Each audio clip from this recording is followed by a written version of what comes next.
Hi, my name is Becky. I'm from Los Angeles. And my question is something that's always plagued me. I've had a terrible fear of death. And I realize that fear is because I know very little about it. So what happens after we die? Okay, so Becky, this is a very good question.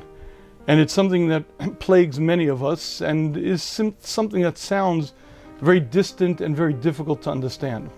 But I'd like to share with you that Rabbi Shafier, one of the great thinkers in Judaism, explains that death is simple. He says, if you'd like to understand death, imagine the following. Imagine I walk into the room, I hang my coat up, and I enter the room. He explains that's death. The coat, the body, is put in the ground. I separate. When I'm done my job on this earth, my body is put in the ground, and I separate, and for eternity I am what I shape myself into. But death is not complex. Death is not difficult. And death is where the body is put in the ground and I leave. But it's I, with all of my thoughts, all of my consciousness, everything I did during my lifetime, I am the one inside. I'm not the arms, I'm not the leg, I'm not the head, I'm not the chest. I'm the guy inside who tells my arms to move. And recognizing that allows you to understand who you are, and certainly allows you to recognize what death means. But because this is a little bit abstract and maybe difficult for us to get a grip on it, let me share with you an example that may make it easier. There's a book written called The Butterfly and the Diving Bell.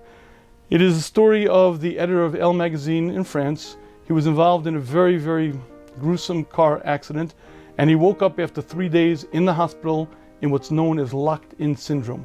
He was effectively locked into his body. He couldn't move his arms, couldn't move his legs, his chest. He was there in that state, and he remained there for weeks, for months. Now, interestingly enough, he could move one muscle. He could blink his left eye.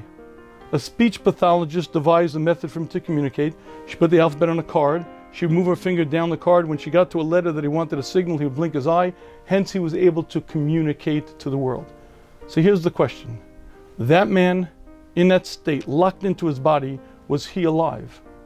So when you read about his passions, when you read about his joys and his sorrows, when you read about the tremendous jubilation he feels when he sees his children, but the pain that he can't reach out to touch them, you see a man vibrantly alive, yet his body effectively dead. And by the way, if you're not quite sure, I'll share with you one last observation. That book, which became a bestseller in France, was later translated into English, later made into a movie, was written by that man in that state.